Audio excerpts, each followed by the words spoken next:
In this video, I am going to show you how to refinish, re-game line, and re-logo a gym floor.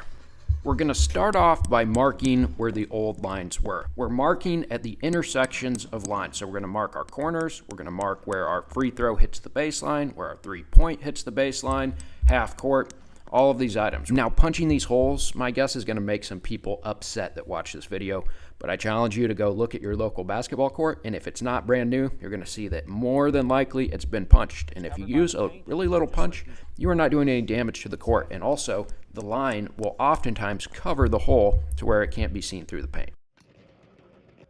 We're now going to cut in some new sleeve holes for some volleyball posts. All I'm doing is measuring where the post is going to go. I trace it onto the floor, then I use an angle grinder to actually grind out a perfect circle. It works really nicely. If you had a router template, that'd be great too. Then I drill down through the slab, through the concrete, mushroom out the bottom, and I pour a concrete grout around it and set it. Now, I don't have any footage of pouring it because it is kind of stressful. Now, if this was a second-story gym, you might have a post-tension slab underneath, and you do not just casually drill into post-tension slabs. But this one is old and over solid ground, so it wasn't a big deal. It's now time to get some patching done. This is a really old gym, and under all 4 baskets in the gym, we had really gapped and loose flooring, and I didn't know what was going on until I ripped it open, but you can see it just kind of pops out in sheets. That's because all of the cleats, or nails, are sheared off. It is literally just being held together by its tongue and groove.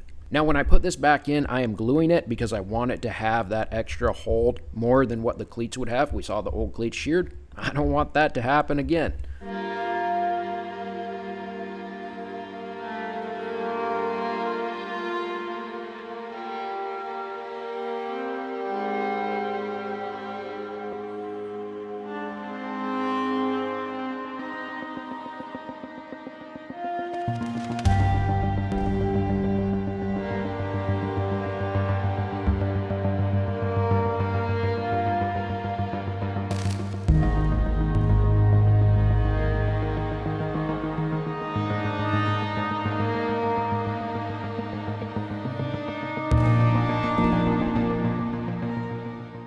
On the sanding, thanks to Mike Moss out of Kalamazoo, who took care of that for us. He has a rider set up, and we don't have riders because we don't do that many gyms yet. And so they came in, it took them about a week. They had to 24 grit cut it 2 or 3 times. It was very thick, very old, but they did an awesome job. So after you get it sanded down and all vacked and cleaned, it's time to put the finish down. And we're gonna do 2 coats of finish before we start doing our logos and lines. We need a nice smooth base for those to be painted onto.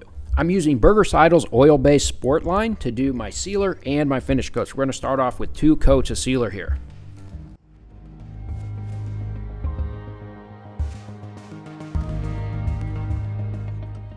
But after those 2 coats go down, we do buff it, and we buff it really, really well with 150 grit screens to make sure our paint is going to stick.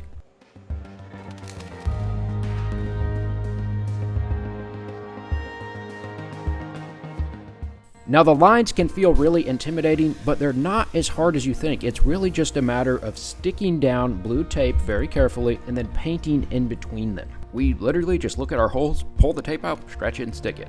So I'm pulling a lot of tension on this. This is 2090 3M tape, and that's stuck. Tack this first end down. All right, I'm pulling some 3L tension on it. We're stuck. All right. Now, before I go sticking this thing down, I want to check. Your line should always be within 1/4 of an inch. That's kind of a big margin. Really, 1/8 of an inch is better. Yeah, we're about a 1/16. Now I'm going to step the line down first before I start running my foot along it. If you just push your foot down it without stepping it down first, you'll bubble it and push it off course. Now, this is the long leg of the basketball court. This is like 94 feet. I'm not going to pull 94 feet at once. I'm going to go to half court, have someone stand on the end, and then stick the rest of the line. I'm just going to work my way around the basketball court, sticking the outer lines first, and then we'll do the inner lines.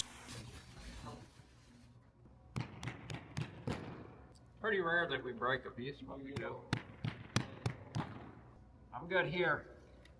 So now it's time to start doing our arches and circles. Okay, we got our tape started. Different of these guns work different ways. This one hooks on with a compressor fitting.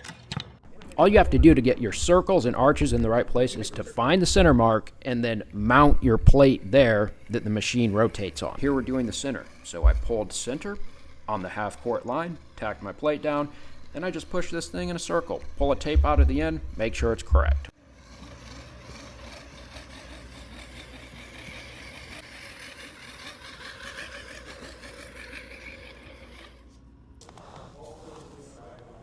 I'll get about centered.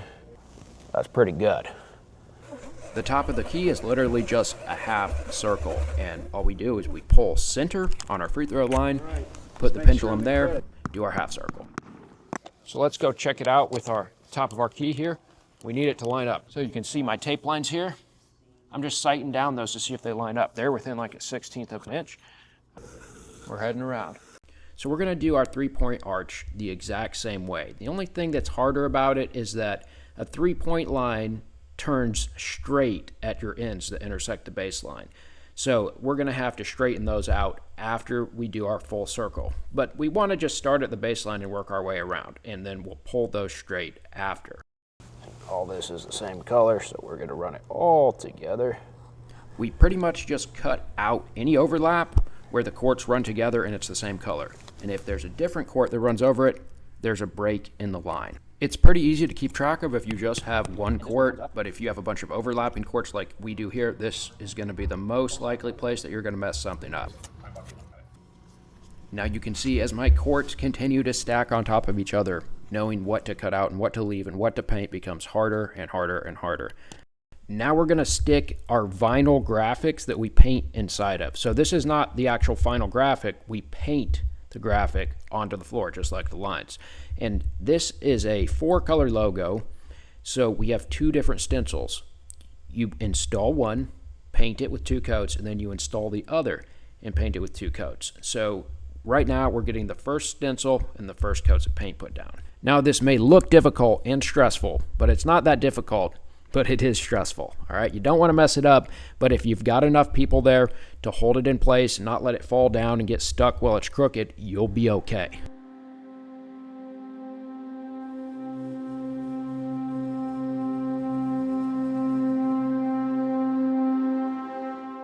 As you can see, we're painting this one before the lines, and the reason we're doing that is because the lines just need 2 coats of paint. But we need 2 coats of paint on this first part of the logo, and then 2 coats of paint on the second part.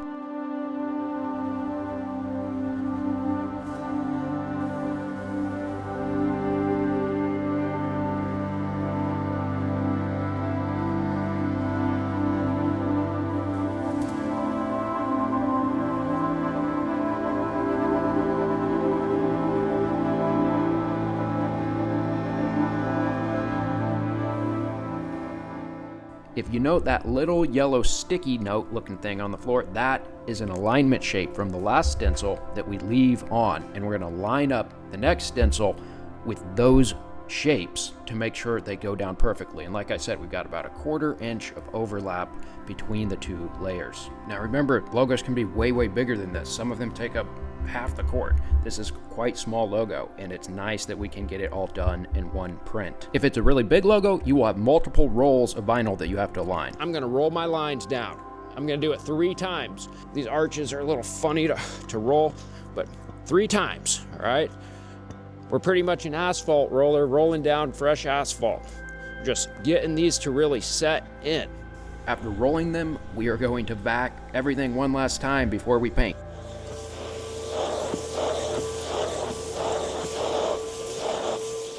All right, guys, the moment we all have been waiting for it, we're dropping paint. We're going to carefully go around, try not to drip on the floor, and put a nice, thick coat down.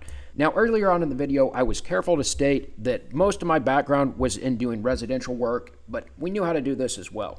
I stated that because I expect there will be some people who are not happy I made this video. You see, the gym floor industry is gatekept.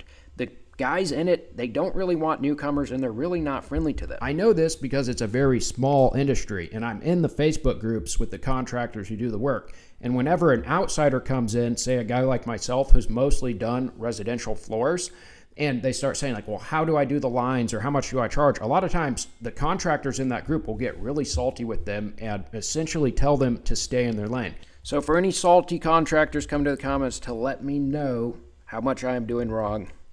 Thank you for your advice. You know, I'm not even going to be mad about it.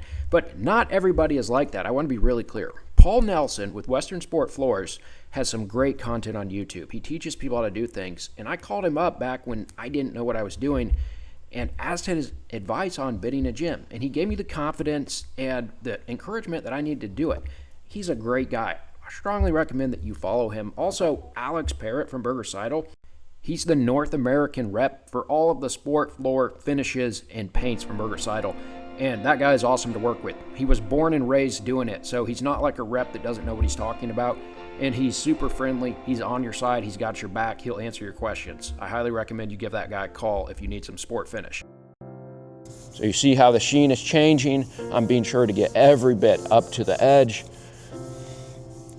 I'm working with the grain. I'm keeping all my dust on here. We're keeping the dust off the floor really, really well. We've done an excellent job keeping clean on this gym, which I think was well worth it. I feel really good about it. But come over here, check out what the line looks like before he gets to it. You see it's quite shiny, and he's bringing it down. He's getting it nice and dull looking, getting all the grit out of it. That's all we're going for.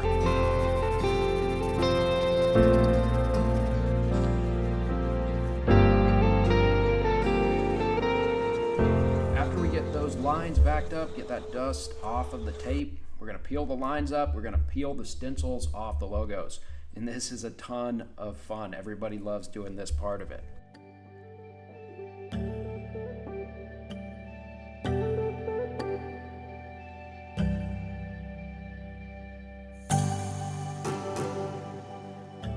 You can see we got it peeled up here, and there's just a couple little areas that need touched up, so we just mask it off and dab a little paint on there.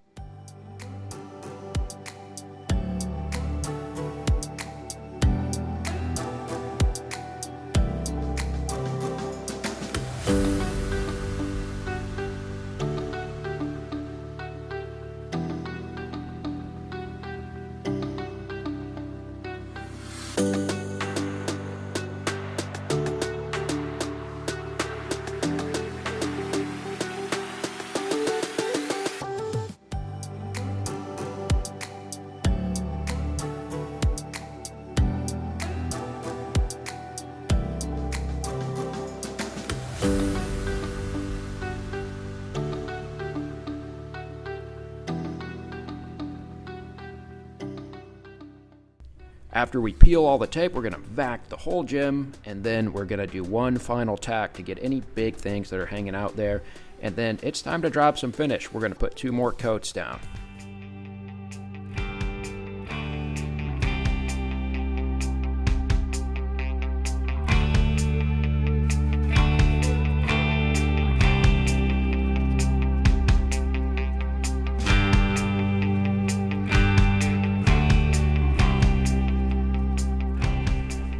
Guys, if you made it this far and you want to learn more about refinishing gyms, particularly how to game line them, which is by far the hardest part, I made a much longer, more in-depth version where you can walk through and you can see me punch out a whole basketball court.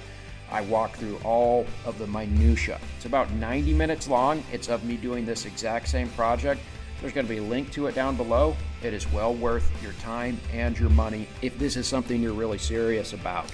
I know what it's like to run a residential hardwood company, and I know that you can do your best and people are still upset with you or find things to complain about. You run into a whole lot less of that doing gyms, although it certainly does have its own stressors.